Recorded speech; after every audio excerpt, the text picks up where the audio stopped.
Hai, Assalamualaikum. Ketemu lagi dengan saya, Lucy, di pembahasan IPA kelas 8. Nah, sekarang kita akan membahas soal-soal yang ada di uji kompetensi bagian esai di bab 2. Oke, selamat belajar. Jawaban nomor 1, pengungkit jenis pertama. Kenapa? Coba dilihat lagi gambarnya. Karena titik tumpunya berada di antara beban dan kuasa. Contoh pengungkit jenis pertama dalam kehidupan sehari-hari adalah gunting dan jungkat-jungkit. Untuk menjawab soal nomor 2, kita perhatikan dulu gambarnya ya. Di situ ada sebuah balok yang memiliki berat 6 kg, diberikan gaya sebesar 120 Newton, sehingga balok tersebut berpindah sejauh 2 meter. Nah, yang ditanyakan adalah besar usaha.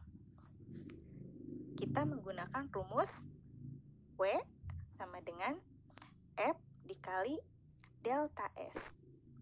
F-nya adalah gaya, memiliki satuan Newton atau N, yaitu 120 dikali delta S, perpindahan.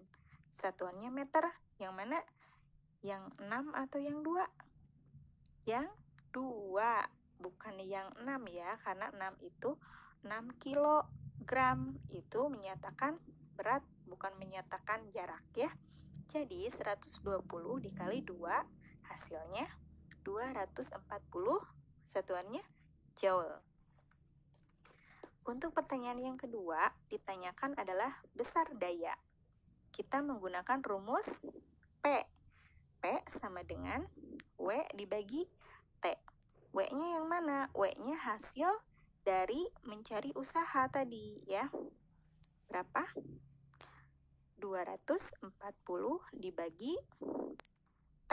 T-nya itu waktu. Di dalam soal sudah dijelaskan waktunya 10 detik. Jadi 240 dibagi 10, jawabannya 24. Apa satuannya? Watt. Daya satuannya watt ya. Oke, bisa dimengerti? Oke, untuk menjawab soal nomor 3. Perhatikan di situ ada 2 gambar pengungkit, yang A dan yang B. Bedanya pengungkit A dan B adalah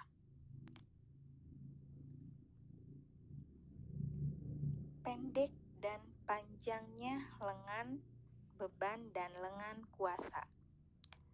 Anak panah yang berwarna merah yang mengarah ke bawah itu adalah lengan beban. Anak panah yang mengarah ke atas berwarna kuning itu adalah lengan kuasa. Jadi, pengungkit yang mana yang membutuhkan sedikit energi jika digunakan? Pengungkit yang A. Kenapa? Karena lengan beban jauh lebih pendek daripada lengan kuasa.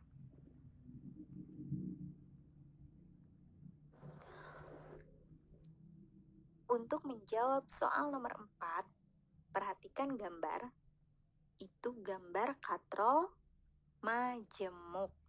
Ya, kalau misalnya lupa silakan cek lagi materi tentang katrol. Yang ditanyakan di sini adalah berapakah besar beban atau FB. Yang ditanyakan adalah FB. Sedangkan rumus dari menghitung keuntungan mekanis atau KM itu adalah KM sama dengan FB dibagi FK. Nah, karena di sini yang ditanyakan FB, berarti KM dan FK-nya harusnya sudah ada ya angkanya atau nilainya. Nah, di dalam materi tentang katrol disebutkan bahwa katrol majemuk itu mempunyai keuntungan mekanis. Bisa dilihat dari banyaknya tali. Coba dihitung itu talinya ada berapa. Kalau tali kuasa jangan dihitung ya. Ada 4. Berarti KM-nya 4 dikali FK. FK-nya adalah tali kuasa, yaitu 8. Sama dengan 32. Satuannya apa kalau yang ditanyakan gaya? Satuannya adalah Newton.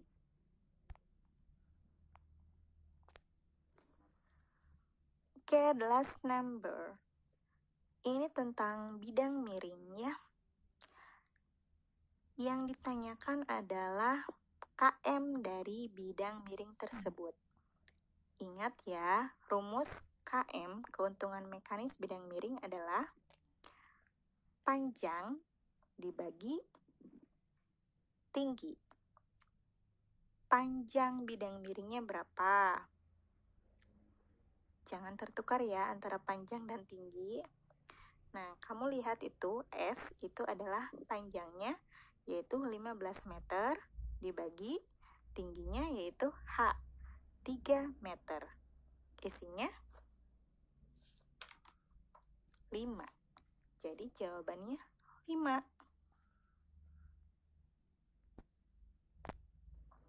Oke, pembahasannya sudah selesai. Mudah-mudahan kalian mengerti ya. Kalau misalnya belum paham, silahkan diulang-ulang lagi video dari Ibu.